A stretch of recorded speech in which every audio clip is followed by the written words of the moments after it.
Hello, I'm Dilek Tuna. Welcome to Context. Today on the program, we'll delve into Israel's Gaza strategy and the path forward. As Israel continues its military campaign in Gaza with aims to dismantle Hamas, assume full control of the Strip and oversee humanitarian aid, global scrutiny is mounting. Long-standing allies like the UK are now voicing open criticism, and warnings from the World Health Organization about the collapse of Gaza's health system are growing more urgent. But the impact of this war is also being felt far beyond the region. In Washington, D.C., 2 Jewish people were shot while leaving a Jewish museum, an incident now being investigated as a potential hate crime. It's a stark and painful reminder of how global conflicts can inflame tensions and provoke violence, even in societies far removed from the battlefield. Today on Context, we ask, what are the practical and moral limits of Israel's strategy? Can it achieve its aims without igniting long-term instability, both regionally and abroad, or diplomatic isolation? And what would a post-Hamas Gaza actually look like, and who would govern it? So joining us to discuss are Anna Evans, political analyst from Lisbon, and Nizar Dahan, an award-winning international humanitarian and human rights activist from Swansea, Wales. A warm welcome to you both. Now, I'll pose my first question to Anna. Is it feasible, Anna, that militarily or politically for Israel to take full control of Gaza and govern it directly, even temporarily? Well, Dilek, I would say that it is rather unfeasible on both ends, both militarily and politically.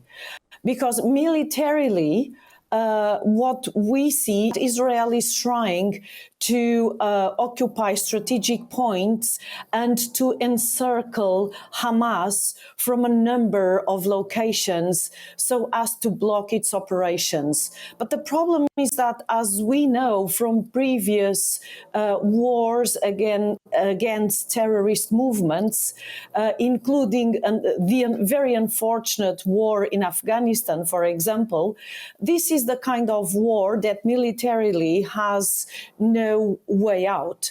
I mean, there will always be attacks unless Hamas deposes its weapons and basically gives up on its aims. Politically and humanitarian wise, this is completely unfeasible and inadmissible. If Israel had, at the start of the war, reasons to dismantle the operational capacity of Hamas as a collective force, now this is really completely inexplicable. So there is no reason why Israel should occupy Gaza as a whole and take it as a territory. Because even for those who supported Israel, the great claim was that there was an attempt to create a two-state solution, which Hamas, in its fundamentalist view, did not want, because Hamas wanted the territory from the river to the sea. But now Israel is behaving like Hamas, so it is behaving as if it also wants territory from the river to the sea. So I would say that unfortunately, the civilian population is between two fires and two fundamentalist reasonings, the one by Hamas itself and the one by the Israeli government as well. And in internal terms, as well as diplomatic terms, there is a crescendo, there is a growing descent that will become unsustainable. So within Israel, the civilian population is getting very angry and very tired. And a former deputy chief of staff has come forward and said that this is really beyond anything acceptable. So at this stage, you know, what in the initial stages of the war was could be rationalized as a way to dismantle the operational capacity of Hamas. At this stage, this is unacceptable. This is really taking up the whole territory and becoming equivalent to a terrorist organization goal. So it cannot be sustained. Okay. Now, Nizar, I'll bring you into the conversation. What does depriving Hamas of aid control mean in practice? And how realistic is that aim given the on-the-ground complexity?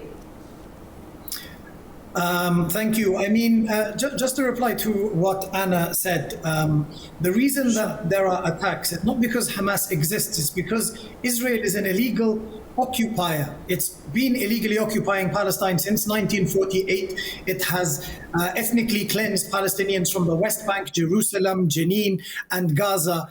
On multiple occasions, it's committed multiple massacres against the Palestinian people. If Hamas didn't exist, then a different group would exist to resist. Resistance is protected under international law, under humanitarian law, and British and European and Western law as well. What Israel is doing with impunity and have been doing for the past 20 months, all of a sudden now that Western politicians have grown a heart and a conscience and yesterday decided to come out and to condemn, this is not because they care about human life or the loss of human life or the starving children of Gaza or the 25,000 dead children in Gaza. It's because of the pressure by the international solidarity movement that has left politicians with no escape from accountability for the horrific crimes that they have funded, they have armed, and they have supported. With regard to your question about depriving Hamas from food, does it look like it's Hamas that are being deprived from food? Because the latest report shows 326 children just in the last 4 weeks have died of starvation. The number of children with malnutrition has excelled or exceeded any other conflict zone in the world. The number of dead journalists, dead medics, the number of sieges on hospitals, the number of people that have no access to food, the number of assassinations of people that are responsible for distributing aid and coordinating the distribution of aid and support. Just to underline one thing there, my question was more about depriving Hamas of aid control, because we know that just recently Israel has declared that they will control the aid that's coming in and also the aid distribution. So it wasn't about depriving Hamas of aid, it's about taking the control off Hamas. This notion that is always pushed that Hamas are in control of the aid, Hamas are in control of the hospitals, Hamas are in control of this. It's not a reality. The reality is that there is civil society. There are people on the ground who are linked directly to international aid organizations who are fulfilling their positions and they are distributing the aid. Yesterday, one of the lead coordinators of aid distribution was assassinated. He has nothing to do with Hamas. It's not about depriving Hamas. Hamas is the excuse used for the genocide to continue. This is now being called a genocide by people like Piers Morgan, who has categorically denied it being a genocide. Now he's admitting it. Smotrich came out the other day again and said, we will remove every single person from Gaza. This is not about Hamas. Hamas is the boogeyman excuse that is used for Israel to carry out this genocide.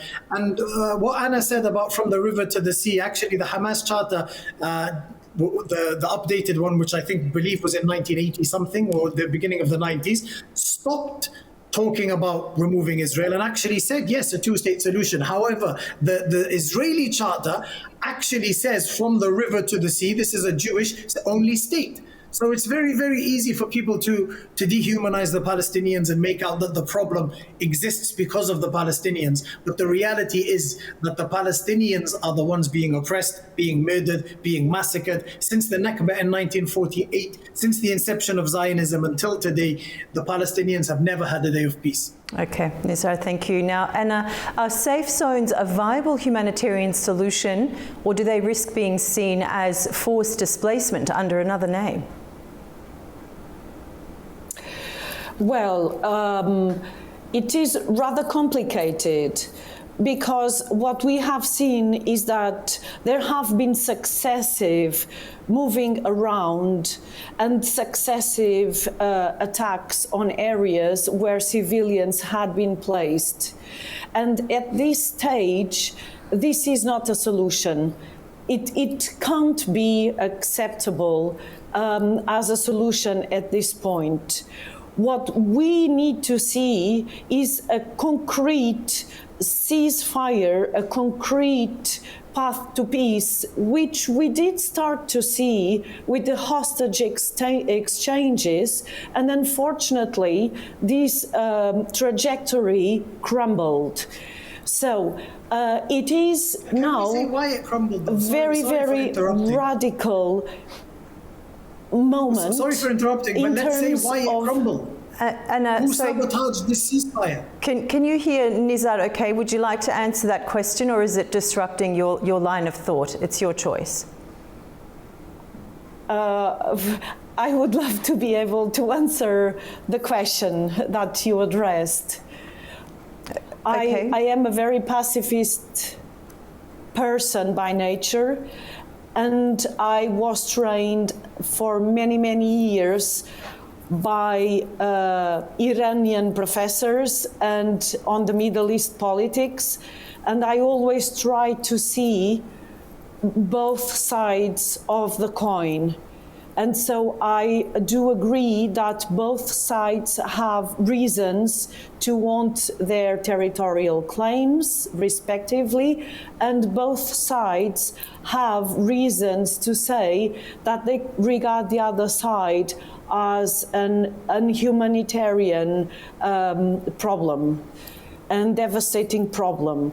Now, what I am seeing as an analyst at this stage is that Israel cannot confront this strategy anymore, because it was very clear that President Trump's first state visit addressed the Arab Gulf countries and is very preoccupied with a rapprochement with Iran.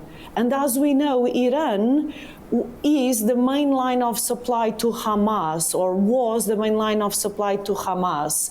And so once the United States is shifting its strategy in the Middle East, it is now time for Israel to understand that this is unfeasible. Israel cannot continue to disrupt humanitarian rights, and it cannot proceed with a full occupation of Gaza, because under international law and under diplomatic and political reasoning, this is not feasible, especially considering that we are supposed to be dealing here with a state and not with a terrorist group. Okay. So now Netanyahu, over the past 2 days, has changed his mind, or at least his narratives, a couple of times. So a couple of days ago, Netanyahu was talking about full occupation. Now Netanyahu has reversed course and is talking about possible negotiations for hostage exchange, and also about implementing President Trump's proposal of a redesign for Gaza. In my view, this indicates that the Israeli government is under a huge pressure, including from the United States, to reverse course, because the current course is inadmissible. Okay. Now, I'm trying to cover as much ground as we can in the short amount of time that we have, Nizar. So I want to move on from the military to the humanitarian aspect of this issue. The World Health Organization has issued a stark warning about the collapse of Gaza's health system. Now, should that inform Israel's operational choices now? Israel have never had any regard for the health concerns or the humanitarian concerns. Israel is a terrorist state. Israel is an illegal occupation. By all international law, by the UN, and by sanctions that should have been imposed a long time ago, Israel is committing war crimes. Israel is an apartheid state. Israel segregates the Palestinian people. Israel does not allow food into Gaza. Even pre-October 2023, food was allowed in based on a calorie counting program, which Israel dictated how many calories each Palestinian in Gaza was allowed to eat. So I don't understand now why people are talking like Israel is some sort of force of good or Israel is backtracking because they care. Israel wants to eradicate Gaza and the whole of Palestine of Palestinians and create an ethno-supremacy Jewish state. Israel is a terrorist state more so than Hamas, more so than the Taliban. And our Western governments are providing them with weapons and are complicit in the war crimes and in the genocide. I mean, when we talk about terrorism, why is it always that Muslims and brown people are easily labeled as terrorists? Whereas white Europeans, when they commit more heinous crimes and atrocities and genocide broadcast live on TV, starving a population of 2.3 million people, why are they not called terrorists? Why are political analysts and government officials and media reporters scared to use the word terrorist for Netanyahu and for the Trump administration and the Biden administration? Millions of dead Muslims in Iraq, in Libya, in Yemen, in Syria, and now Gaza since 48. How is that not terrorism? How is forcing children in Gaza to starve not terrorism? How is blocking food and medical support not terrorism?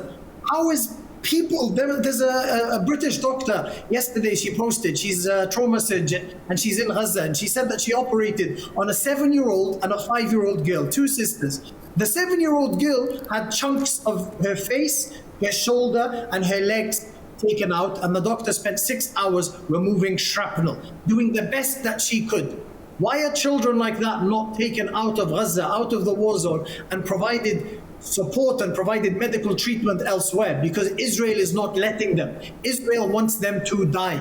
Israel wants to force them to leave. And who is Trump to take over Gaza? Who is Netanyahu to take? That land is Palestinian land. Before 1948, it was the mandate of Palestine. For centuries and thousands of years, Palestinians are indigenous to that land. So by default, who are the Israelis to come and to take the Palestinian people out of that land? That land belongs to the Palestinians. Nizar, the Palestinians are willing to make concessions and to live side by side with the same rights. Some very long-standing issues and questions that you're putting forward there that unfortunately don't look like they'll be resolved anytime soon. I hear your passion, and I appreciate you for, appreciate you imparting that with us on the program. But let's, for the sake of the broadcast, move on to something a little more current, if you like. I want to talk about the shooting in Washington. So it's shaken Jewish communities worldwide. This question is for you again, Nizar, by the way. Do you see this as a part of a broader pattern of rising anti-Semitism linked to the conflict in Gaza? 100%, and sadly, anti-Semitism and Islamophobia since the inception of this genocide, because it's not a conflict or a war, it's a genocide. Sadly, there have been an increase in anti-Semitic attacks and Islamophobic attacks in America, in Europe, in the UK. There's been multiple Palestinian children and their mothers in America that have been stabbed, that have been killed, that have been shot. And also now, sadly, we hear about the attack of these two Jewish people as well. But there was a prominent British pro-Palestinian Jewish activist who posted a video last week, and he said, yes, I'm worried about anti-Semitism, but let's be very clear. The reason that anti-Semitism has increased is because of the actions of the Israeli government and people attributing those actions to Jews, but that has nothing to do with Judaism. And sadly, some people are uneducated and some people like to take the law into their own hands and commit atrocities. And any attack on any innocent person is despicable, disgusting, and the people responsible should face the full force of the law. But the more Israel continues, sadly, the more it's inevitably going to happen. Okay. Anna, how should governments, especially Western allies of Israel, balance supporting Israel's security with confronting the social backlash these conflicts can ignite at home? Well, it is rather clear at this stage that even governments that were allies, traditionally allies of Israel, are now distancing themselves. And so, and I think the problem is not just domestic, it is really an issue of international law. and an issue of having surpassed all the acceptable limits. And so, yes, I think any government by force, because this is part of the sovereignty mission of a government, any government needs to address first and foremost the concerns of its civil society. And in that sense, it is obvious that under the threat of social unrest because of migrant communities, both Jewish communities and Muslim communities, Western governments need to be preoccupied with this aspect. But it is very clear that the posture, you know, the UK and other Western traditional allies' reversal of policy of support to Israel and the European Union's discussion of possible sanctions now is not so much related to internal security concerns, but with the fact that it is not justifiable at all that a full occupation has been started at this point. Okay. And I might also add that Hamas, as a governing authority, also is responsible for the well-being of its civil population.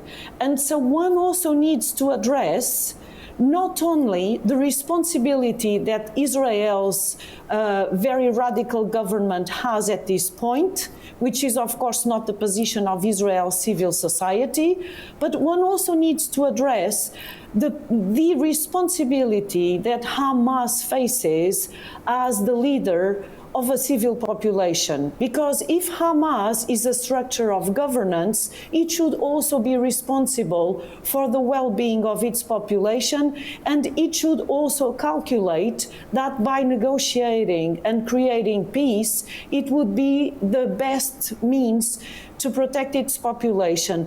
Also, as an analyst, I may remind our spectators that racism and genocide are not only a problem between different religions, because within the Muslim religion, unfortunately, we have had a lot of problems between, for example, the Palestinian Authority and Hamas, or between, more broadly, the Sunni and the Shia sects of Islam.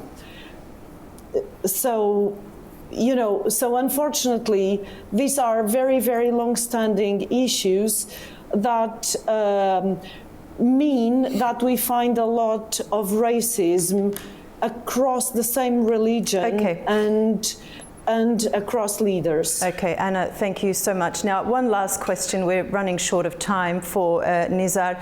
Is the US losing leverage over Israel, or is it deliberately giving Netanyahu space to pursue a maximalist outcome? I think Trump's policy is all over the place. I mean, initially he came with the plans of the Gaza US takeover and the full support, and then a couple of weeks ago he refused to speak to Netanyahu, and they said that they were disappointed in him. So it's not really clear at the minute how their relationship is. But from the beginning, US policy has always been to support Israel and back Israel and to veto any decisions against Israel. And that's not going to change with the change of the president. America is the forefront ally of Israel. And if any diplomatic isolation does take place against Israel, then the USA will definitely be included in that, because the USA will never abandon Israel. Okay. Nizar, thank you so much. Anna, thank you so much. I appreciate both your contribution to the program today. Thank you. Now, as this war grinds on, the rhetoric is becoming harder and the choices more fraught, but beneath the slogans and ultimatums lie far deeper questions about responsibility, long-term strategy, and the cost of unchecked power in a region already scarred by decades of instability. For Context, I'm Dilek Tuna. Thanks for watching.